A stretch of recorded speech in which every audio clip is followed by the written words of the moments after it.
As soon as we disconnected off of here, that joint pop up. As soon as we disconnected off that joint pop right up. But it's all good. Hey, listen, like I said, man, this Speak on It Live. Thank y'all for tuning in. It's our Wealth Wednesday, but we're gonna talk about sports, wealth, and awareness Wednesday, and we're gonna talk about sports a little bit as well. Like I said to y'all before, I wanted to talk about this awareness and the suicide awareness or suicide prevention, the suicide awareness month. So I definitely want to talk on that a little bit, dive right into that. But to kick it off, we're gonna talk a little bit about the sports, especially what happened with the Lakers. What's up, Ma? In Denver, um, Monday night game, and then we're going to talk about the Thursday night games. So, without further ado, I'm Dom, your host, with my co-host Biv on Speak on It. We'll let my man Biv say something to the people real quick before we jump right into it.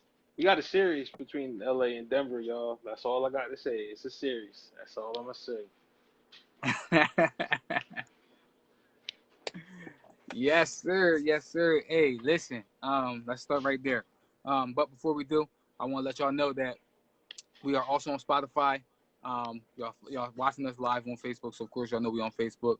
We are on Instagram, Twitter, and then YouTube. So make sure you go to our Facebook page, go to our link tree. You'll see all our stuff on there. If you got a show, or if you got any comments, drop them in our comment sections, man. We'll get back to you guys. And I just want to be interactive with y'all today. So let's get it. Let's get it started. um, Denver Lakers, right? I've said it. I've stressed it repeatedly on here. I picked Denver to win the championship. Biv did too, but Biv has jumped on the bandwagon a little bit. Um, I'm telling you, man, I'm impressed. I was impressed with them last night. I was impressed with them on game two. I thought they should have won game two. They won last night. It should be 2-1 Denver. The series should be 2-1 Denver. Um, the reason I picked Denver to win it all and I picked them to beat Lakers because I didn't think the Lakers had enough. And to me, I think the Lakers are starting to come back to reality after what I saw in the game two and what I saw last night. I think the Lakers are starting to come back to reality and they're not getting that whistle.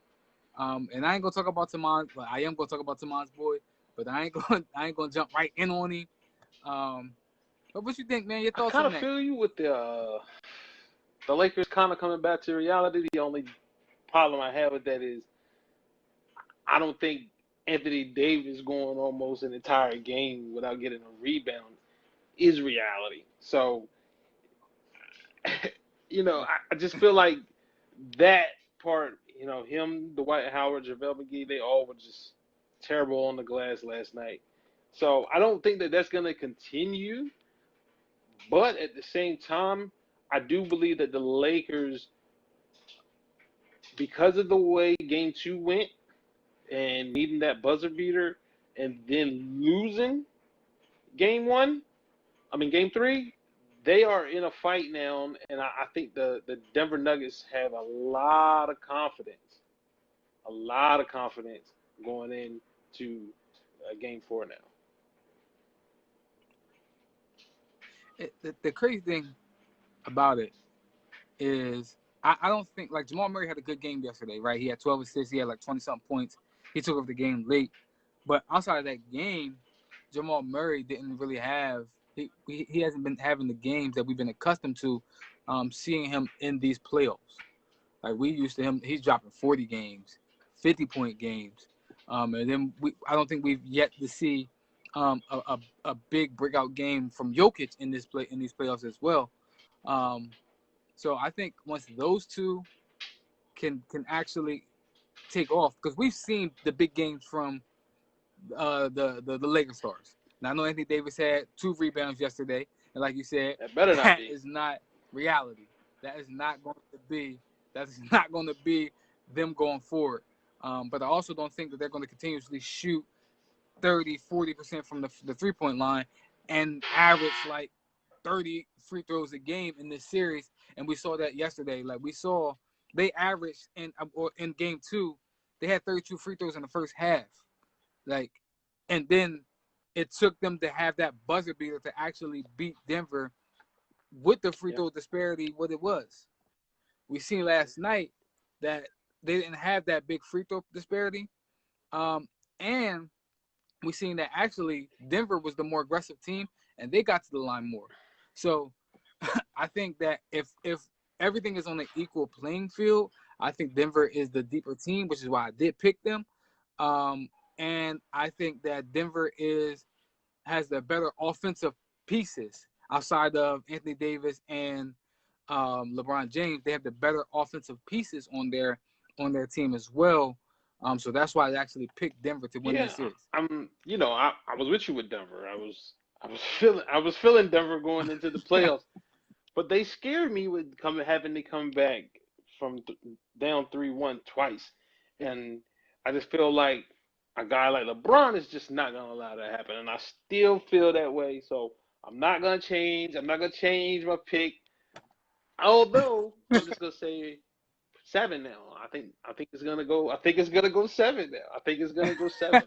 I don't think the Lakers are gonna continue to make shots, but I also don't think that Jaren Grant is gonna go and get 26 again. So so like it I kind agree of with goes that. both ways, but I think the most eye popping thing was the fact that AD only had 2 rebounds and he went almost. They said that like the Mm-hmm. first 40 minutes of the game without a rebound. So that's just crazy to think. He ain't getting he ain't get a rebound to the fourth quarter. Like the Wow. fourth quarter he had 0 rebounds. But even with that, right? And they had a 20-point lead. So Denver started giving up the lead by being careless in the third quarter and the fourth quarter, just playing carelessly. And that's where you see the Lakers come back. Outside of that, they destroyed the Lakers. Defense on the defensive end, on the boards, they outshot them. And again, it wasn't like um that they beat them with a turnover. Like I think they both had the turnovers about even in this series. So it's just that Denver's third option hasn't been hitting, and the Lakers' third option has. You know what I mean? Which again, and I don't think that we're going to see. Like Michael Porter Jr. has yet to have an explosive game this series, right? He has yet to have explosive game, so we can actually see that happening as well. So I think that's more likely to happen than Rondo to keep Rondo to keep being knocking down these threes and yeah, I mean being the third option than it is to for Michael Porter Jr. to not actually have an explosive game.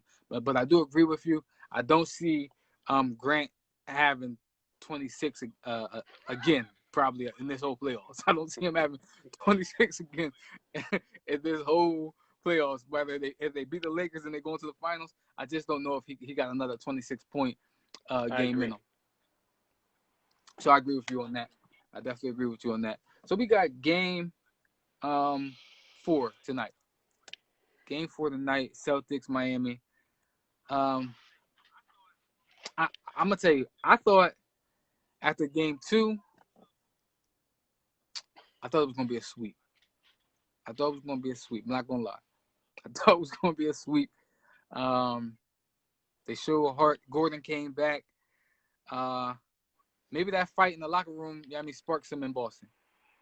Maybe that sparked some in Boston, and like we seen it. Like they beat Miami from beginning to end. I mean, in game 3.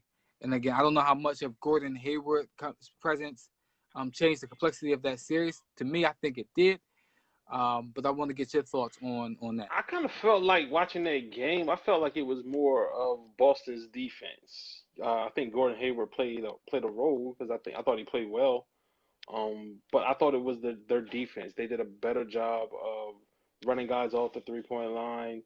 They did a better job of um, kind of containing the offense and not letting guys just run wild. But I think the interesting question was why wasn't Jimmy Butler in down the stretch? Like he wasn't in down the stretch in game 3, so it's gonna be interesting to see how that goes tonight. but I didn't think they were going to sweep them. I didn't think they were going to win in like 5 or 6 though. So, All right. but I think I just like Denver. I think it's a series now. I picked Boston. I'm gonna stick with Boston. I just feel like they have more offensive pieces. Um, but Miami definitely left the door open by by not by not finishing them and taking their heart. It almost feels like the second round series between Boston and Toronto, where it looked like Boston was going to just mop the floor with Toronto, and then it took that one shot and it turned that series around. I think this one game, Jalen Brown was awesome in Game 3. So I think this is a series. I'm still sticking with Boston. Miami's got to make shots. If they're not making shots, they're going to struggle offensively. So I definitely agree. It's kind of like what I just said about with Denver, right? Boston has all of the offensive pieces. Like if we just put them on an equal playing field, you're going to take Boston's team top to bottom, and yet Kemba has yet to go off. Like Kemba has yet to go off. So I think Boston has all these things in their favor. Gordon coming back, Kemba not really having a big game. Um, so I'm with you.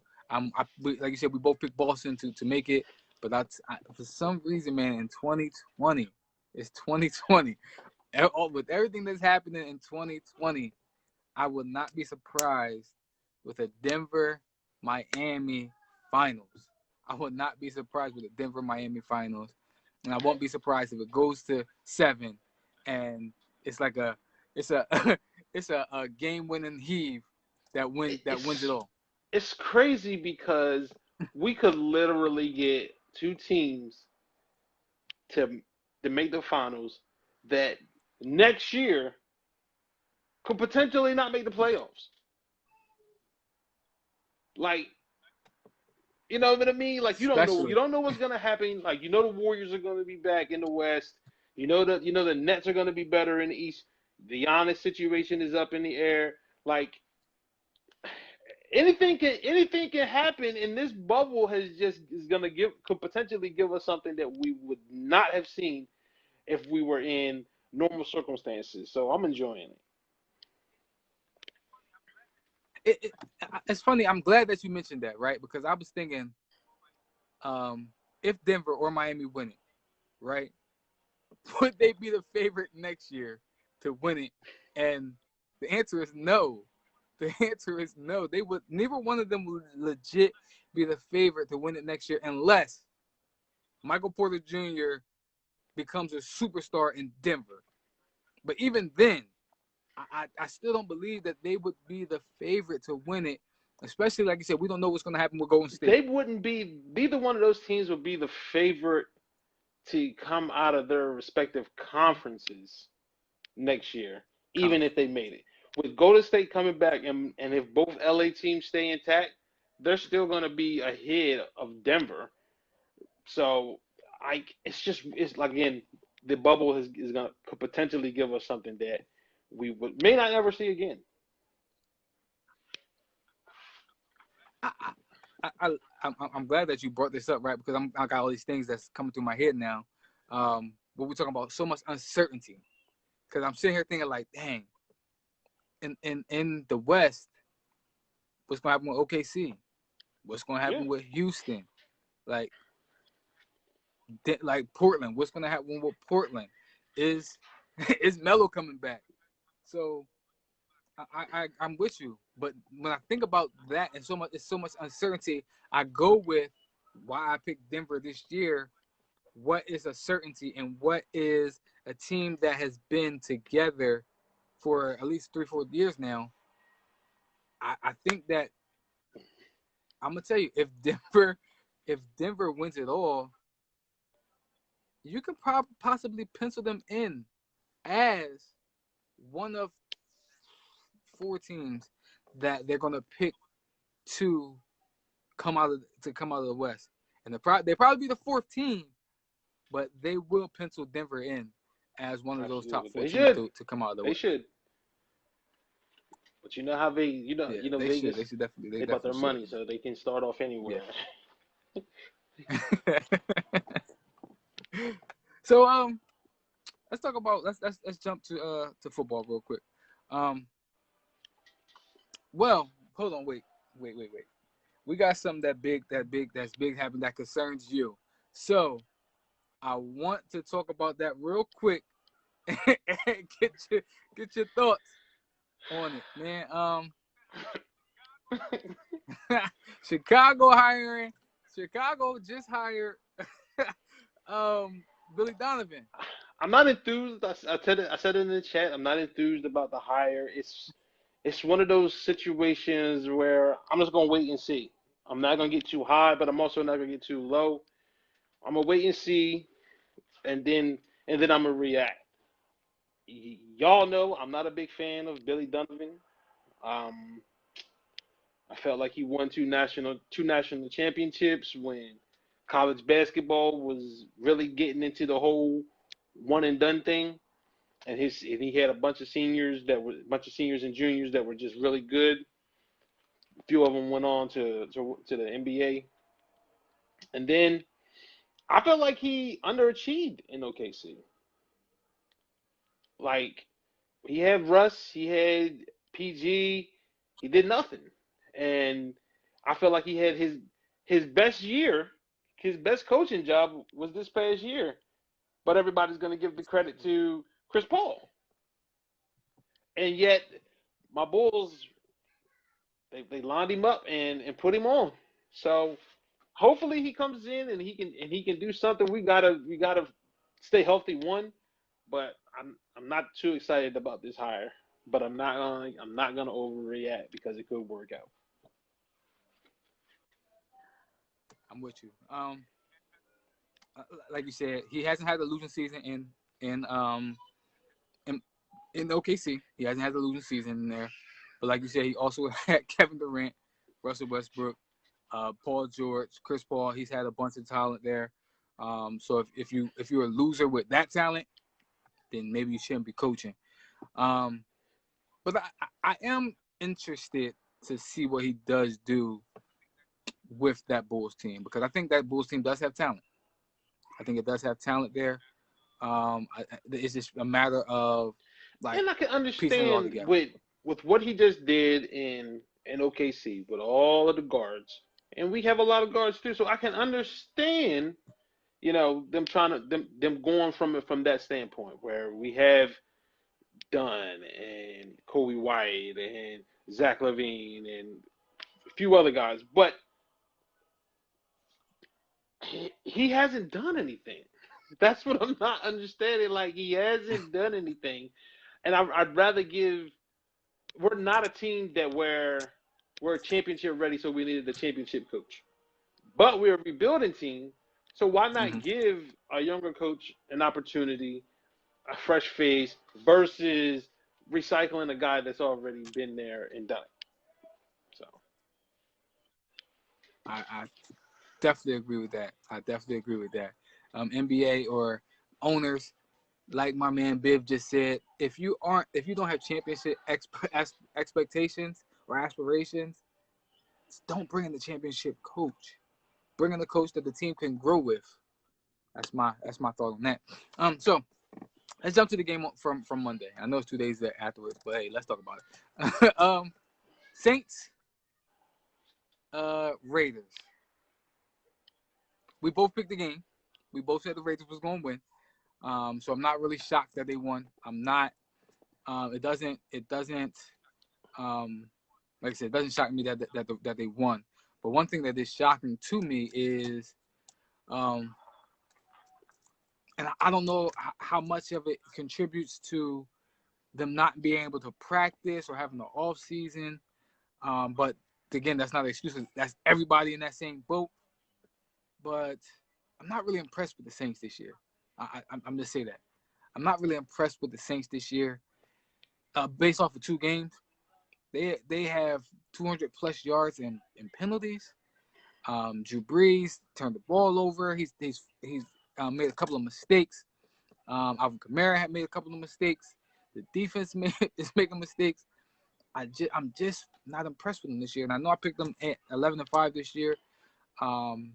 That's to be determined as to if I'm gonna change my mind on that.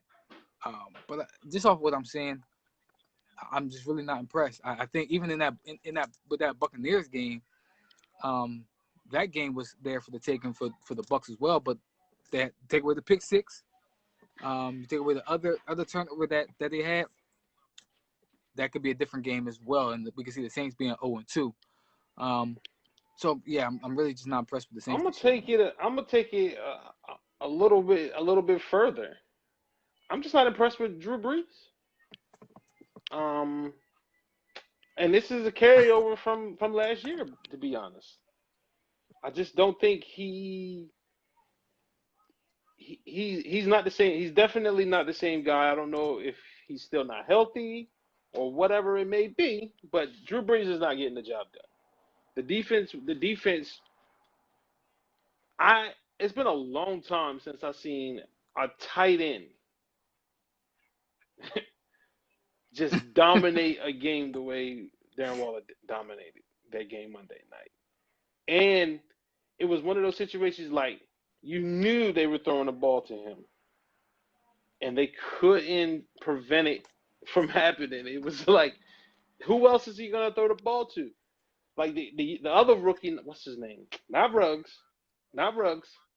Henry Ruggs. Yes. He was doing his thing too. He was doing his thing too. The Raiders looked good.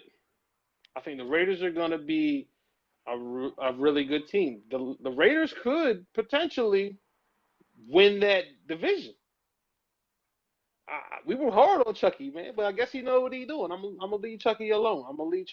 For now. But as far as the Saints go, I feel like the defense will come around.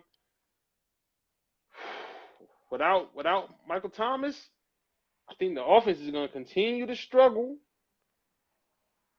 I know nobody should ever want to go to Jameis Winston, but man, they might need to start looking into it. They might need to start looking into going into Jameis Winston. Just if for nothing else, a spark. Or go to the tight end, Taysom. Yeah. If he know the offense, well enough to be a quarterback in it. But they've got to do something. They moved the football a little bit. They did have some bad turnovers. I mean, they were up what? They were up 10-0. They were up 17-7. So, but the defense couldn't stop the Raiders. I think they scored on like 5 out of the last 6 or 7 possessions of the game. They were just on fire. Yeah, it was just like you said, Darren Waller, man. Darren Waller. No matter, I think Demario Davis had a couple good plays on him, but outside of that, man, no matter where you line him up, no matter who was on him, he was eating. Your boy looked real bad though. Night. Malcolm Jenkins looked terrible Monday night. He was getting ran over. He couldn't cover nobody. I said, man, Malcolm. You look like you still with these. Malcolm, boy, this would be lost in Philly. He definitely looked like he was still with the Eagles this season. But yeah, I'm with you. Drew Brees has not been impressive. Even the game one, he had like all throughout the fourth quarter, he had like 98 yards until the fourth quarter. Like you said, Michael Thomas wasn't there. But even with Michael Thomas not being there, even with Michael Thomas being there, they still look bad. Yeah, I mean, so yeah, I'm not impressed with them. But we'll see. Also, really not impressed with. I'm not impressed with that whole division right now. Just to be honest, not impressed with that whole division right now. Being real, what I saw with the Falcons, Teddy Bridgewater and Tom Brady, Christian McCaffrey might be down for a while. Like, yeah, that whole listen. I had high hopes for that division, but listen, this would be the year. This would be the year Matt Ryan win that division. Watch, this is gonna be the year Matt Ryan win the division. Yeah, at like 9-7. It could be one of those years. Watch, but I'm glad you said something about the Raiders because that was gonna be my next question. Is can they legit compete with the Chiefs? And I guess you said it. I think they can. The way they run the ball, the way they play. Shoot, I just seen the Chargers competing with the The Chiefs Chiefs on to the defense. Chiefs to me, like I said on Monday, the offense is boom or bust, and the defense is all about keeping things in front of them and getting to the passer. So if you can run the football and keep Pat Mahomes on the sideline, which the Raiders Mm-hmm. can do, they can find themselves at least in the game and have a chance to win. And if you can split with the Chiefs, you at least have a chance in the division because they usually sweep. So at least you can at least have a chance in there because I don't know, the Raiders to me look like a team that if they once they figure it out and they get all the guys on the same page, because again, the speedster Ruggs ain't got going yet. Eventually he's going to get going. Get going Eventually yet. he's going to get going. And their offense is going to be dangerous. And the defense, as long as they can make plays and, it's all about getting off the field. If you can get to third down and get off the field, you're fine. I agree. I definitely agree. And they got the quarterback to get Henry Ruggs the ball. I didn't know Derek Carr was second in completion percentage last year, which is crazy. Second in completion percentage last year. So, like you said, he got weapons all around him right now. It's just It a was matter of what, putting it all 3 together. years ago? Jack Del Rio, 3-4 years ago with Jack Del Rio, with Crabtree and Cooper, that offense was humming, Made to the playoff. humming. Yep. So I think Derek Carr, I think he like hurt his knee or something in the playoffs or something like that. And other than that, they would at least Yep. won a playoff game. And I really just think like he's still that good. He's proven that he's still that good, and now he got weapons around him. So. I agree.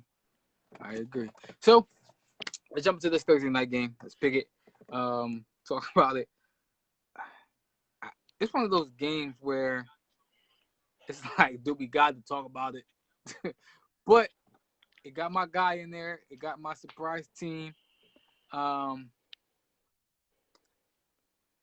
want to say who was in more of a need of win this season. But like I say, if I'm not mistaken, Jacksonville is like in second place in that division right now. So it's the question would be the Dolphins. The Dolphins is more of a need to win on this Thursday. I want to say I was just getting ready. I was sitting here thinking he needs a win, not the Dolphins. He needs a win. That's who needs a win. I feel like he needs a win. I think last week might have saved his job because they did perform well against Buffalo. But I feel like they're on the road. They're not favored. Yeah, he's on the hot seat. I don't want to say it, but man, yeah, he's on the hot seat. Like they spent. I just like I know this is second year. I think second year. He was a rookie last year. He won 7-9, and we talk about it. We've been talking about it. We're probably going to talk about it again, tonight. But they spent a lot of money this offseason. They brought in Byron Jones. They brought in the running back. They traded for another running back, Breida and Jordan Howard. They brought in the defensive pieces. So they brought in a lot of pieces. They brought in a couple of offensive linemen. But it's just not translating to wins. And I'm going to tell you, if they get smacked tomorrow,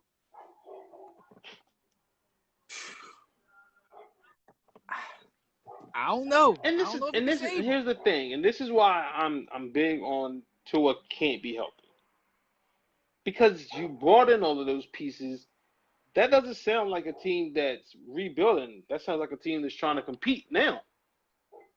When you bring in those pieces and you trade for pieces, sounds like you're trying to win now. So why not go with the quarterback that's probably gonna be the future, and he should be now if he's healthy. Like Fitzmagic, he's gonna have his run, but eventually the magic is gonna run out. So that Mm-hmm. division is tougher now than it probably was the last couple of years because Buffalo's legit and New England. So It's better. Yeah. I'd rather go with Tua and figure things out. I know the next couple of weeks is bad for him, but at some point he's got to go, and I believe that would be Flores' saving grace because he's got a rookie quarterback. But if you continue to go with the veteran and you're not winning, I can't save you. I agree. I definitely agree. Um,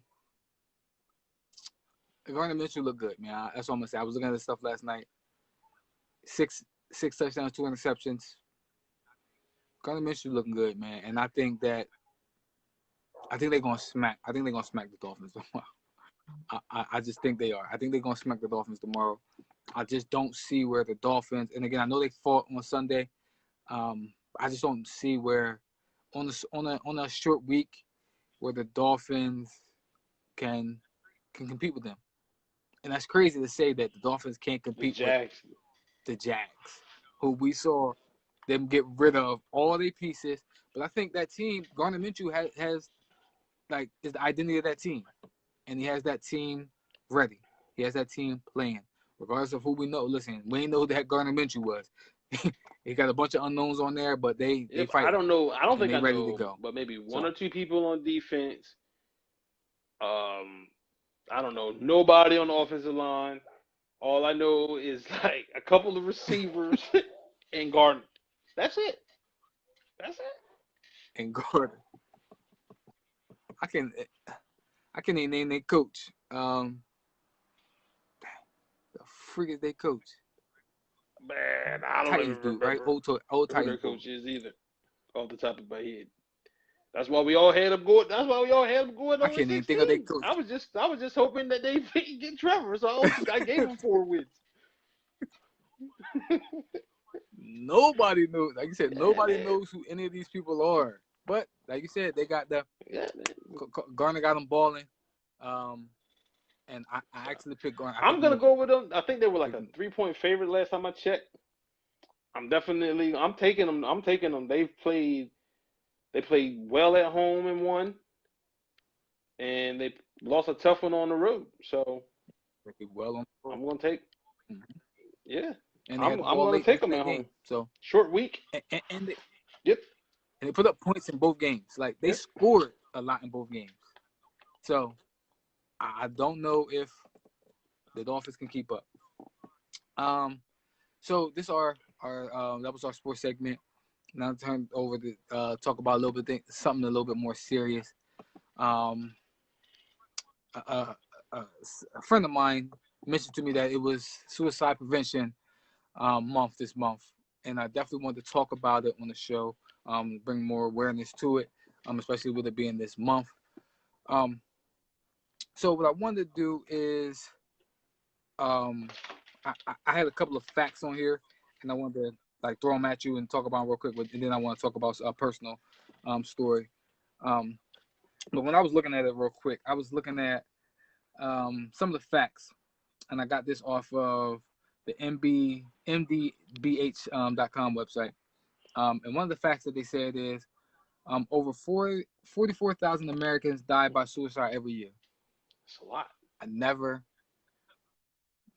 yeah, I can say that's a lot. I never Never would have guessed that myself. would have thought about that. Um, yeah, never would have guessed it.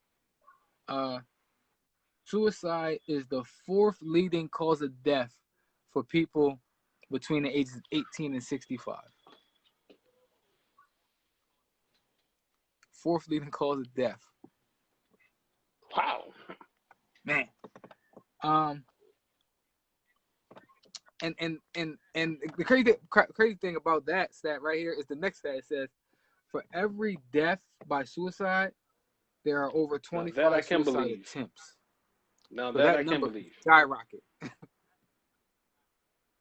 That number can skyrocket. Like 44,000 Americans every year, and for every one of those, there's 25 others that didn't happen or that didn't lead to death. That right there is a That's that's a stat eye that's opening intriguing to right me. there. I got another like, so this was a stat about men, right? It says that men are 4 times more likely than women to die by suicide. And I that's the I want to throw out there and ask you this question and ask you a question about it is why do you think that is? Um,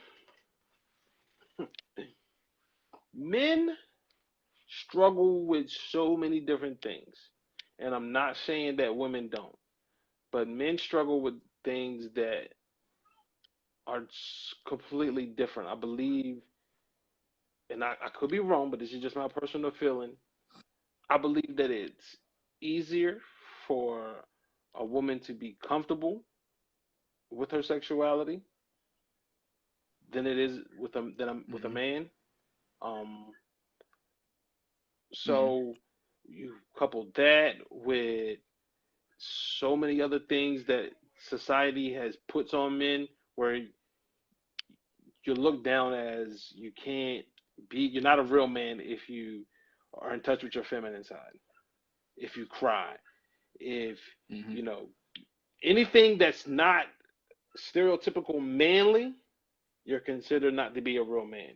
So I can understand why so many different men would want to try, or even, unfortunately, be um, successful. I guess I don't know another word, at committing suicide.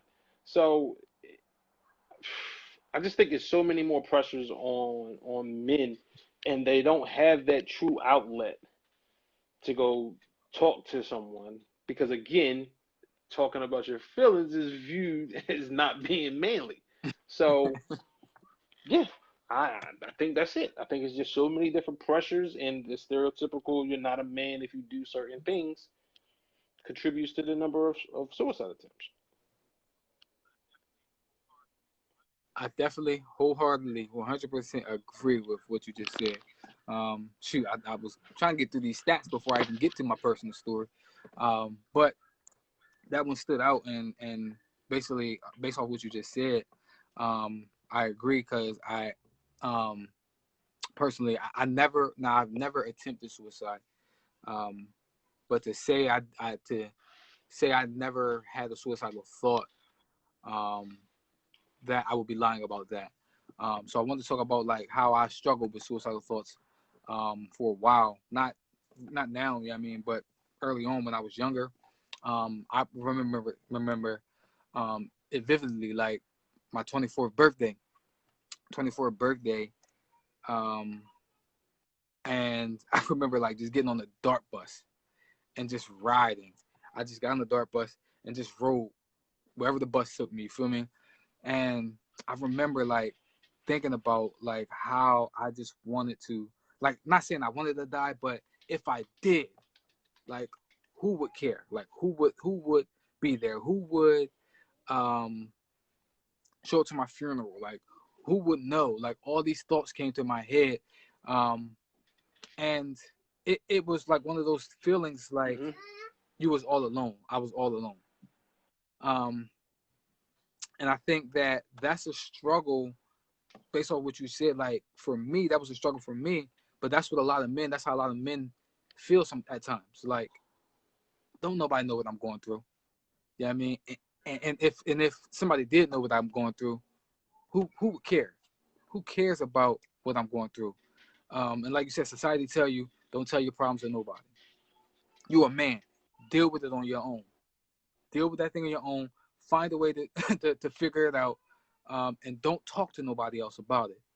Like the music song come to my head right now, and as we're talking about it, I was always taught to be strong. Never let them think you care at all. Never Mm-hmm. let nobody get close to me, right?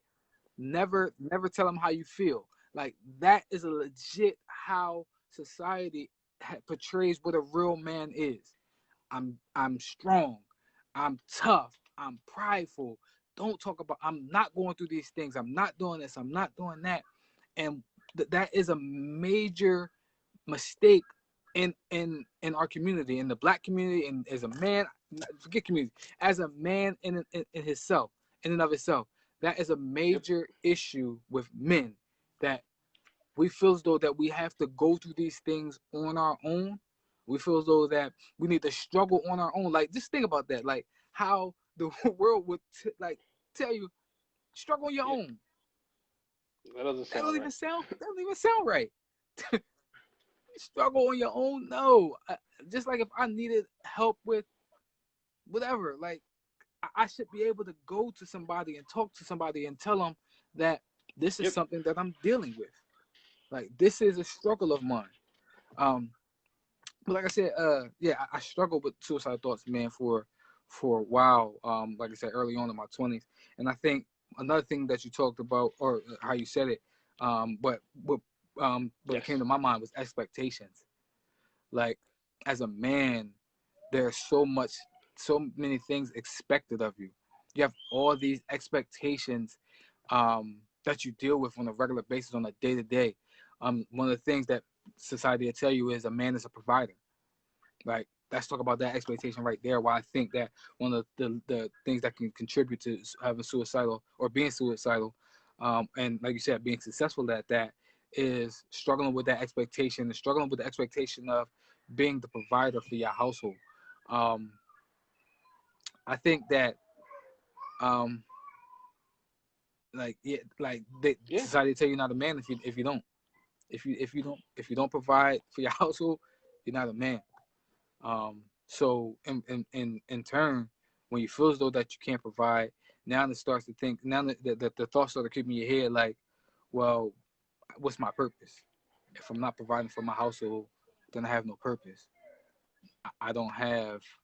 Um, Mm-hmm. I'm nothing. Like you said, I'm not a man. So if I'm not a man and I have no purpose, Why am I here? Yep. why am I still here? Yeah, I mean, so um, uh, I think expectations is huge when it comes to the contributing factor to um, those suicidal thoughts. Like I said, at least I know that was for me. I had all these expectations and all these goals and all these things that I wanted to do. And when I feel as though that those things weren't being accomplished and weren't being achieved, is that time is when I felt those suicidal thoughts come. And when I thought that I was all alone, and when I thought that, well, nobody was there. And the crazy thing is, later on, I could talk about it is when I was having those thoughts, I was driving my mom's car and I was living with my mom. So even having those thoughts saying that, well, nobody's going to be there for you or nobody's there for you, I, later on, I've realized like I've always had somebody here. You always had somebody here. You've always had somebody to that was going to support you. That was always going to, yeah, I mean, help you get along. But I think in most cases and most times, us as men, we don't realize it. We don't realize it because we don't want to talk about it and we don't want to talk Yeah, about the and a struggles lot that of we're dealing times with. we focus on the negative versus the positive. And we focus on what we don't have and Mm-hmm. what we haven't accomplished versus focusing on what we do have and what we have accomplished. And it's something that I'm still struggling and dealing with myself to this very day. Just making sure that I focus on the things that I've accomplished, making sure I'm focused on positive things and striving for my goals versus focusing on what I don't have. Um, Down when you factor in today's environment, social media and different things, that even intensifies, you know, the social the suicide thoughts because you get on social media and you see everybody, social line on there about the things that they're doing and the things that they're accomplishing. And in the back of your mind, they're not they have not reached that level of success that they're portraying, but they're portraying it, and that's what you see, and you allow that to get into your head, and you allow that to make you think that you're not accomplishing good and great things because this person is further ahead of you when actually they're struggling just like you're struggling, but they're just not You. putting that part out there. They're just putting out the good part. So Which is listen, you touched on a great point. Two things you said that was key and like piqued interest for me is where you said that like we one of those things. It's always you're always gonna have those things or those thoughts where like you set a goal and you may not accomplish it or achieve it in a time where you feel as though that you should achieve it. But it's in those times where you say, you know what, I'm not going just because I didn't achieve it, and by December 31st, 2020, doesn't mean that I'm gonna stop. Yeah, I mean, doesn't mean that I'm going to allow this thing to weigh on me. Like just because a goal, you set a goal and you didn't like. I give a perfect example. In the beginning of hmm every season, it's a sports show, right? Beginning of every season, the goal for everybody is to win a championship. If you ask them, the goal is to win a championship. That's what everybody would tell you. But everybody doesn't win the championship, and that doesn't mean that they don't stop trying. So I would say that to when you're setting goals is your goal can be to do this, but if you don't do it in that specific time frame, don't allow it to hinder you. Don't allow it to be a burden to you. Don't allow it to crush your spirit or to just be grateful, like Bill said, that you have a goal. That's just something that you're striving for. I know we got a final thought thing, but I just think that was the key and that was important to what you just said is we all struggle with goals. We all set goals. We all have goals. And we all strive to hit those goals and to achieve those goals and to achieve these things. But if you don't do it in that set time frame, absolutely. don't allow it to stop you. Because I think that is when those suicidal thoughts can come to like be heavy. That's when it can be at its heaviest because you feel as though that you set this thing out, you wanted to accomplish this thing, and you feel as though that you're a failure because you didn't accomplish it. You aren't a failure. Yep. You only fail if you stop trying. And I think that is where a lot of people struggle with the suicidal part of it is that they stop trying and now they feel as though that they're a Yep. failure and they don't have no more purpose. So that was something huge to me. Listen, I'm glad we're talking about because now it just it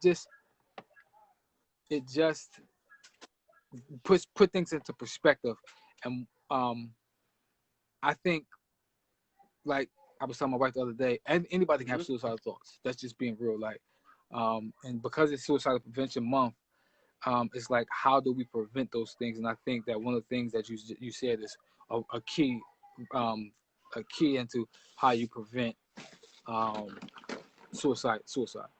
Uh, uh, uh, another um, thing that or a fact it said that men who struggle with substance abuse or use are 2 to 3 more times likely to attempt suicide. And it, it that one was eye popping to me, and it stood out to me because I was like, well, most of the time, people who struggle with those abuses is because they feel as though that to me that it's a coping mechanism as far as like if you abuse. I know people who drink and who hmm smoke. You know what I mean, but they're not abusers. You know what I mean? They just do it for recreation. They do it as a way for just to calm them. But for people who need it, like They're addicts. who struggle with it and like alcoholic stuff like that, like addicts, I feel as though that those are the people that actually I can see where they can Yeah, because struggle majority with of the suicide. time, if and I'm not saying everybody, but majority of the time, if you are an addict, and I would say for anything, you're probably running from something, and you're running from something that you need to Mm-hmm. face, and you're running from something that you need to confront, and you're using the drugs as a way to avoid it. So until you face it, you're going to continue to run from it, and you don't know where you're going to run to when you're running from it. And that's when you can run into those situations where you want to kill yourself. So I, I Mhm. encourage people I agree. to talk to someone, if even if it's just one person that you both can conversate with each other and just get things off your chest with one another. It doesn't have to be the very person that hurt you, but just talking to someone is is more than enough. It's more than enough. But you know, just have one person that you can talk to, even if it's even if it's a stranger. Sometimes that them are the best people to talk to. Is a complete stranger because they don't know Absolutely. you. They can't be judgmental towards you because they don't really know you. So find somebody to talk to. It, stop blocking people when they call you because you don't. I know they always call you because you think because they want something. You know, answer the phone. You know, don't be afraid to tell them no if they do want something. But sometimes people just need to vent and get things off their chest. And I know nobody wants to be a garbage can where people just call you and always want to just dump on you. Nobody wants to be that. But sometimes you just need to be a listening ear. Absolutely. That's listen. You just said a mouthful with that. Because people say, "I'm not doing therapy. I don't want to do therapy." Do you understand what the therapy is? Therapy is a way to release. So whether it's a licensed therapist or if it's somebody that you're just talking to that makes you feel therapeutic, like talking and releasing those things off of you releases chemicals out of your body. It's therapeutic. So, like Biv said, if you are going through something and struggling in these areas, you have no suicidal thoughts. Like for me, when I have those thoughts, reading, reading is one of those things that helped me a lot.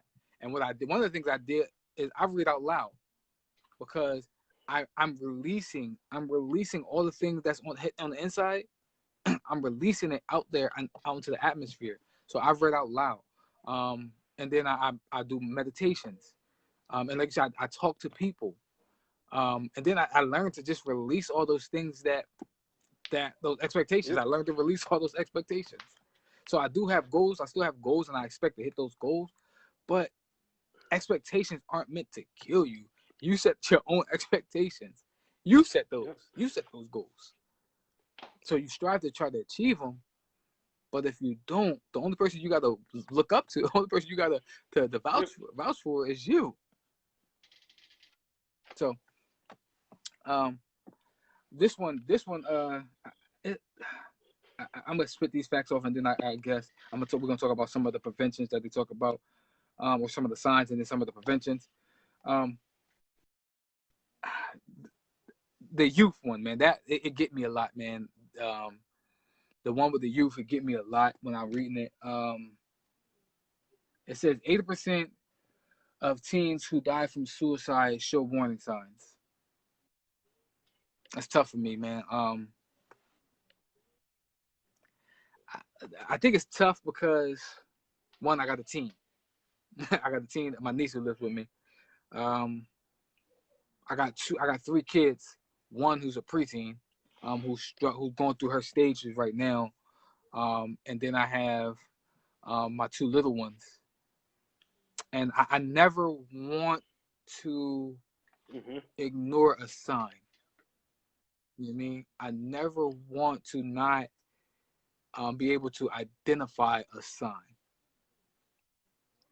So, um, one of the things I would say as a preventative measure, I talked about it again on one of our other shows, is just like Biv said, for your kids, for your teens, just be a listening ear for them. Just be a place where they can come, talk, have a conversation, and release all the things that they're dealing with. Because uh, one of the things we always say, or society say, or people will say is, "You a teen, right? I provide, or you're a kid. I provide shelter for you. I provide like people will say, well, what real problems do you have? That's what they'll say to the kids, the teens, right? But they deal with a lot, and I think if we stop being so dismissive of the things that they deal with and the things that they go through, and just be a listener, I think that that's one of the ways that we can see signs, and prevent Yeah, like those some of those suicides. teenagers, they might not have a lot of responsibilities, but they got a lot. They're going through some problems. They're gonna have issues. Like I remember when I was 13, 14, I had issues. I had problems, and I didn't have. We didn't have social media. You know what I mean? We didn't have something that we could literally go to every day, 24/7, and just look at and say, "Oh my gosh, she's so much prettier than me. Oh my gosh, he's so much more athletic than me." Like they had that every day. They can go on there and measure themselves to their peers. We didn't have that, so I know that they're constantly Mm-hmm. going through things. So I would never say that. And one of the things I do encourage parents is to have an open dialogue. Meaning, when your child say that they did something that you don't approve of, not going nuts and going crazy on them about it. You know what I mean? Let them know that you were disappointed in them, but not overreacting to the things that they've done and the things that they potentially put themselves into. So Yeah. And listen, we ain't doctors. hmm We just men with kids. You know what I mean? And people who dealt with these things. So um, take it for what it's worth. But we just talking to you about certain things, a couple of things that we've been through, and a couple of things that we see, and things that we do with our kids. Um, it says 90% of teens who die from suicide have mental health problems. For me, I think that um,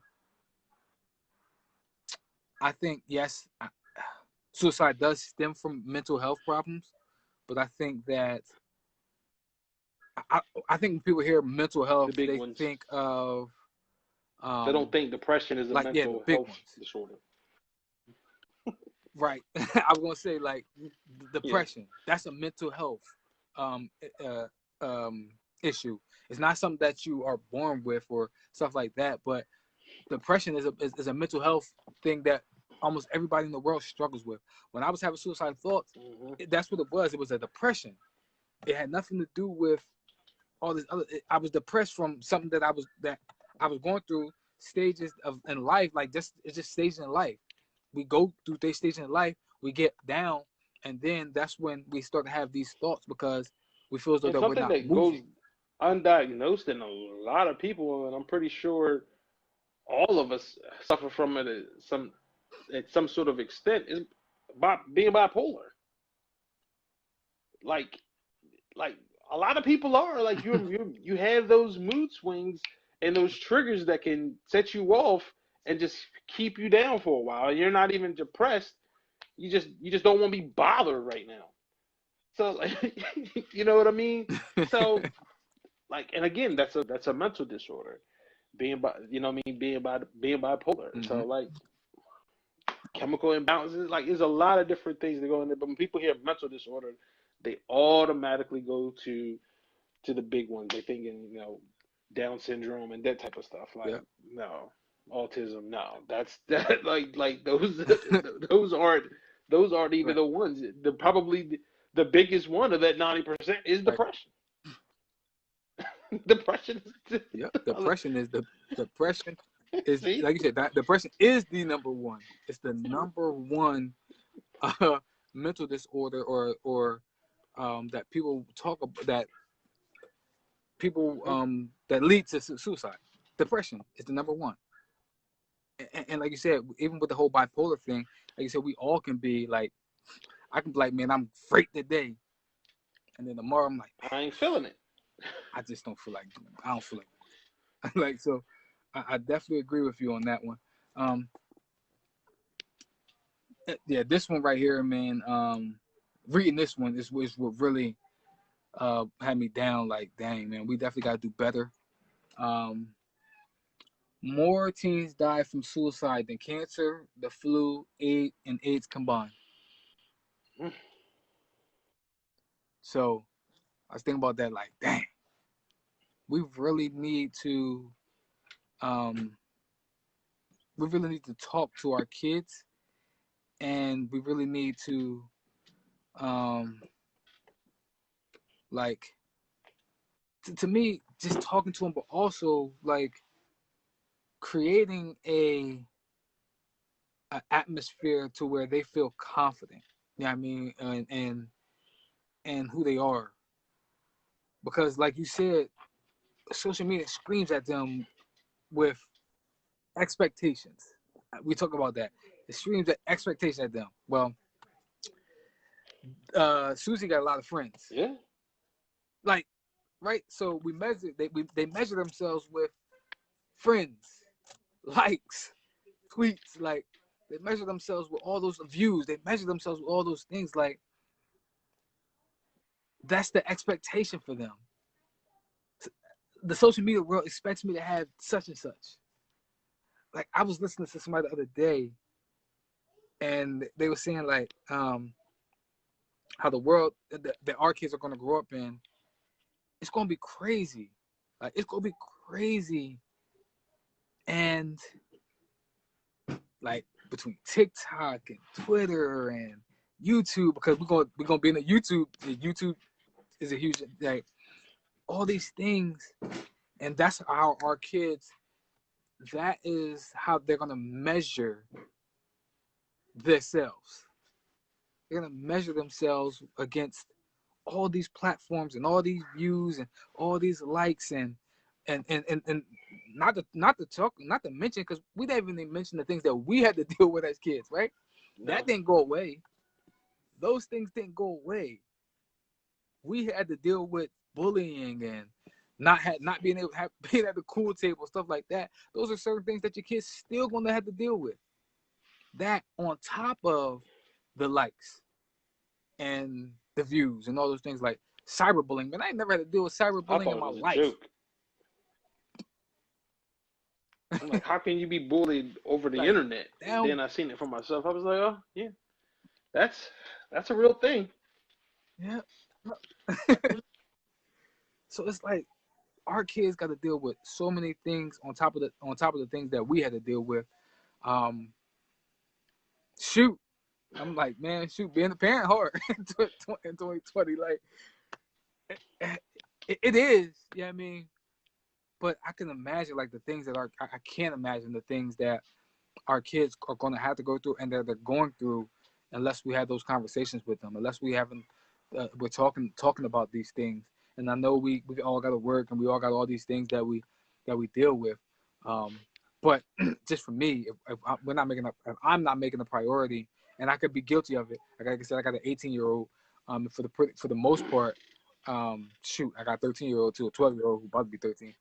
Who for the most part, my 18-year-old, I just say, man, listen, she 18, try to allow her to do the things that she wants to do. I try to give her as much space as she, um, as she needs. But in all actuality, like my wife tells me all the time, like, what does that mean that she's 18?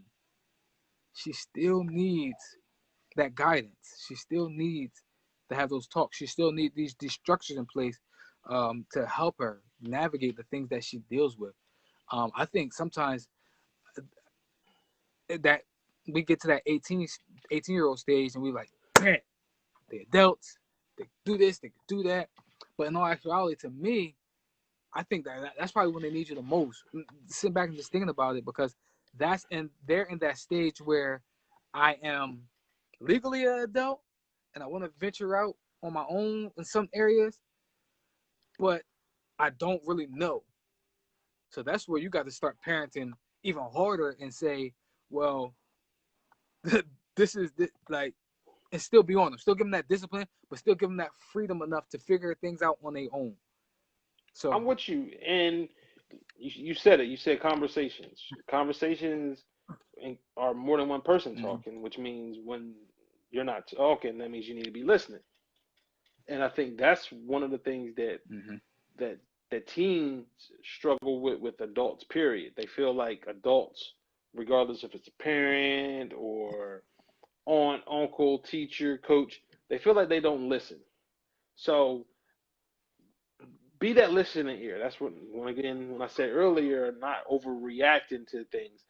So one of the things that I know Angie and I struggled with for a while was not listening. You know what I mean? And it kind of felt like maybe our kids wasn't coming to us for certain things. And now that we kind of gauge that, now they are coming to us with things and they're opening up with things. And we always had a good relationship with them, but now it's a better relationship. So be willing to listen and not just be talking all the time with your kids. That's huge. the, the thing I wanted to say is what you said, right? Um, it says, oh, but here's the other stat. I say, suicide is the second leading cause of death in people ages between 10 and 34. So I wanted to throw that out there and say that because we talk about teens a lot, right? But young kids are commit suicide as well. Why? Because like you said, we aren't creating that avenue for them to come talk and have conversations. We saying, well, you 4, you 5, you 6 years old. I mean, I think that is when that is when we need to start establishing that Yep. foundation to actually have them be able to come talk to us and have those conversations. They have a lot now. Listen, I got a 4-year-old right now, man. He talk about everything, and I'll be like, man. Sometimes I'm like, man, just be quiet. But in all actuality, and I'm gonna say this, he said something to me the other day, um, and it's something that I always say to him, but then it was like, I gotta stop saying it. He said, he was asking me a question, and I said something. He said, I know I'm getting on your nerves, and I said, you know what? It was then I was like, I'm gonna stop saying that to him because I don't want him to feel as though that every time he asks me questions or every time he talks to me, they feel as though that I'm getting on his nerves and he shuts down and he doesn't come and he doesn't talk. So when I start saying that, I said, you know what? Nah, you smart. You asking questions. That's why I start saying to him, instead of saying that you're getting on my nerves, I say you're smart. You're asking questions because in those times is when they are start to see, it's when they can gauge, where they start to gauge. Yep. Can I go to mom or dad about this thing? When I was 4 years old, I was asking these questions, and he kept saying I'm getting on his nerves. So Stop I don't asking want to get on his questions. nerves. So Yep. I'm gonna stop asking him questions, or I'm gonna stop coming to him about my Yep. If issues. I'm getting on his nerve because I'm asking him about And this, that's I know he don't want me to ask him about that. yep. So like you said, and when I looked at that 10 years old, I was like, man, that could be my son in a couple years if I don't start looking at these things and having these preventative measures. And this is what I want to say also. I don't think because your kid kills themselves, whatever age they are, that you are a bad parent. I'm not saying that. I wanted to put that disclaimer out there, real fast. I don't think that is it at all. I'm just saying that for me, it was eye opening for me to see these things and look at these, do the study, and then start to take inventory on how certain things I do with my kids, and to say that I want to do better in preventing my kids, but also if there's things that I can do and actually be out there and prevent them with others and other kids. Those are the things that I want to do. I'm going to take these preventative measures and be able to speak the things that I've been through, some of the preventative measures that I have taken, and some of the things I try to do with my kids that I've noticed with my kids, and then the things I've tried to put into play and put into practice with my kids to help them. And again, I said that you can do all these things and your kid can still possibly commit suicide, but these are things that I've tried to do and tried to implement with my kids. They're not perfect. I want to get better with it. I have, like I said, 18-year-old I need to talk to more. I have um, a 12-year-old that's about to be 13-year-old that I can be a whole better father to. Um, so uh, that is, like I said, that is just my thing. The things that I'm dealing with and things that I want to do to get better with doing these preventative measures with my kids. I was just saying, like, what I was saying is, You good? I don't think that you're a bad parent. That's what I was saying. I don't think that people who kids commit suicide. I don't think you're a bad parent. It's just we need to I mean, be better as a community and talk about these things. And like I said, that's why I love that they had this month. What I was saying is, I can be better with my 18-year-old, speaking to her more. I can be a whole better father to my 12-year-old. You know what I mean? And speaking to her more and spending more time with her. Um, so I like I said, and I don't think I'm a bad parent at all. You know what I mean? But these are just things that it's just everyday life. Like people always say, like there was no manual to be a parent. Like there's no manual to be a parent. You know what I mean? Sometimes it's just things that you learn on a day-to-day basis. Like Trial and you make error, one man. Trial and error. you make one mistake today. You know what I mean? And you try to you try to be better with that thing tomorrow, right? Like you said, it's trial and error. Like we can only glean from some of the things that our parents taught us and some of the advice that they give us, and we can try to implement it. But one thing I would say is that every kid is unique. Like, and like you said, trial and error. Like how I deal with my 18-year-old is not how I deal with my 2-year-old. You know what I mean? My 2-year-old has a lot of personality. She has a lot of attitude, right? And my 4-year-old, he has a lot of personality, but he's chill, laid back, and real reserved. Like so, like he whines more than my 2-year-old.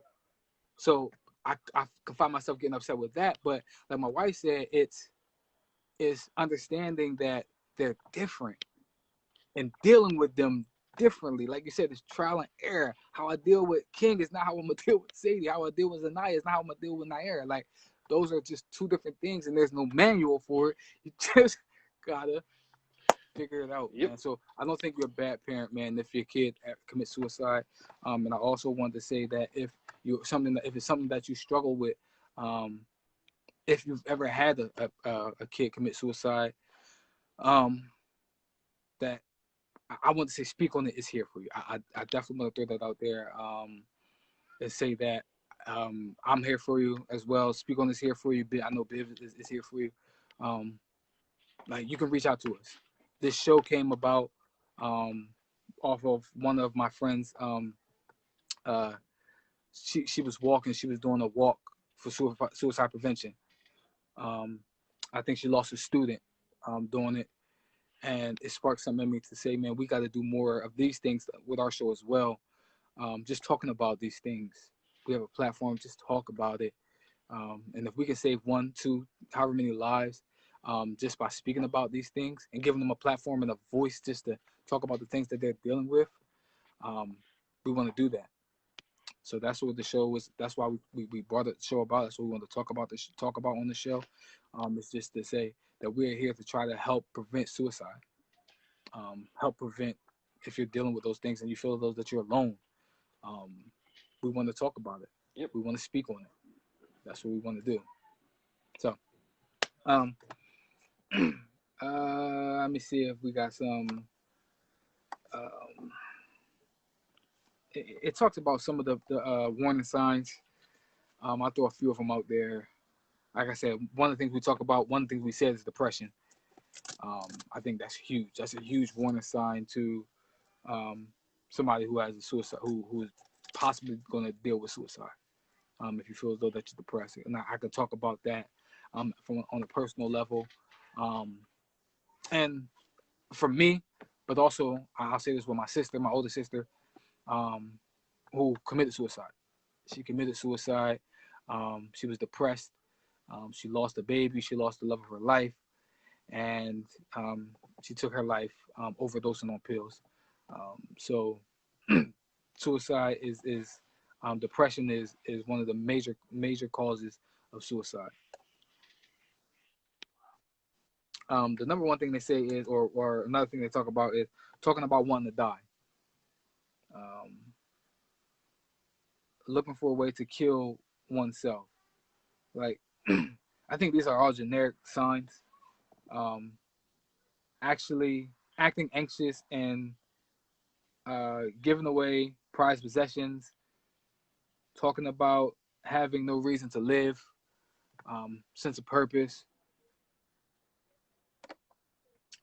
sleeping too little or too much, which again falls into me of depression, um, withdrawing or feeling isolated. I talked about that, about just feeling as though that you're just alone, Just just by alone. yourself. Um, that was one of the things that was huge for me that I struggled with. Showing rage or seeking revenge, displaying extreme mood swings that we talked about earlier, uh, talking about being a burden to others, um, exhibiting dark, daring, or risk taking behaviors, showing lack of interest in future plans. So, like, not having a purpose or feeling as though, like, once you set goals and you feel as though you're a failure, you're allowing that you don't want to do anything else. You don't want to try to accomplish anything else. You feel as though there's no purpose. So, those are some of the things, some of the signs, um, and detecting um, whether one is suicidal. Um, just pulling up a PDF real quick to see if they have some preventative measures. But one of the things that Biv talked about, to me, is one of the biggest things that I will always say is talk about it, man. Speak about it. Tell people what you're dealing with. You don't need to struggle with it alone. You don't need to deal with it alone. You don't need to deal with life's issues alone. Talk about the things that you're going through. And like Biv said, sometimes talking to a stranger is the best thing Yep. because they don't have no they don't have no preconceived notions on against you. They don't know you. They don't know They you. don't know you from a can of They paint. and if anything, even if they is judgmental, you never see them You'll never again. see them again. So just get it out. They do say something, you're like, man, what the heck do you know? I never see you again. But it's a release for you. Yep. So, want to bring light to suicide. Um, want to talk about that. Want to talk about bullying because bullying is real. It's one of the major things that our youth deal with that causes suicide. Um, and also want to say, um, as a parent, one of the other things that um, causes or makes your kid feel that they need to be suicidal is when they feel as though they're not being heard and they feel as though they got to deal with these things alone. So I guess we'll jump into our final thought because I'm definitely just going to jump into it.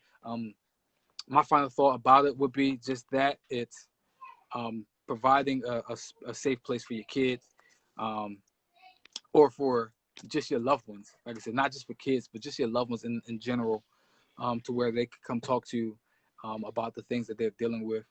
And I also would say one of the things that I found helpful with it is finding somebody that is accountability partner for you, somebody that you can go talk to about all the things that you deal with.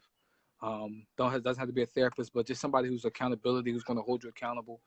So that way, when you don't set a goal and you don't hit it, that accountability partner is there to pick you up and to lift you up.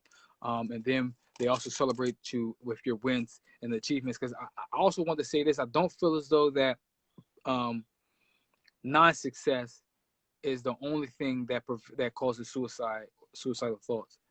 Success also breeds suicidal thoughts. What I mean by that is you feel as though that you've accomplished all these things to the point where you feel as though that you have nobody to share these things with. And that's why I find the accountability partner is huge because they'll always be there to celebrate you with your successes and they'll be there to pick you up with your failures. That's my final thought is um, to just my final thought really is to speak on it. That's really what it's about. Speak on it. Speak on the things that you are dealing with. Don't allow your voice to go unheard. Speak on those things. Your voice matters. That's my final thought. I was gonna go. with the Breonna Taylor thing, but I'm gonna go a different route. My final thought is about always we always want to try to solve the result of a problem. Like right now, I seen a meme about black on black crime. Like we're trying to solve black on black crime. Um, they always trying to solve, you know, what we're gonna put out in hip hop. But to me, both of those things are the same thing. They're both results of what's going on in the black community and the things that are not addressed within the black community. So how can we solve a problem if we don't solve the issue of that problem and the thing that caused that problem? So we're going to continue to have rap music that talks about violence, that talks about drug use, because we're going to still have drugs and violence in our communities. And we're going to continue to have drugs and violence in our communities as long as they continue to allow and drugs and illegal guns into our communities. So fix that. That's what we need to fix. Let's fix that. Let's fix illegal drugs. They always talk about border control and illegal immigrants coming in, but they never talk about the illegal drugs and the illegal guns that come in through the same borders. Look for that. Stop looking for the people and look for the drugs and the guns. That's my final thought. Huge, huge. Fix the issue, fix the root, you fix the problem. So Fix the root, fix the fruit. There you go. That's what my man Pip just said. You fix the root of the problem, you fix the fruit of the problem. That's our show for the day. Again, I can't stress it enough, man. If you are struggling in these areas, please, please, please reach out. Leave a comment. Um, we will definitely talk about these things. We'll bring you on the show. But the biggest thing is we want to get you the help that you need. Um, Follow us on all our platforms. Our link tree is on our Facebook page. We're on YouTube. We're on Spotify. We are on Facebook, Instagram, and Twitter. Um, so if you have a show that you want to talk about, if you have anything that you're dealing with that you want us to talk about and discuss, please drop those comments. Let us know. Like I just said earlier, your voice matters. It is important. So we want you to speak on it. And that's our show for the day. Until next time, y'all. Holla at y'all. Speak on it. peace.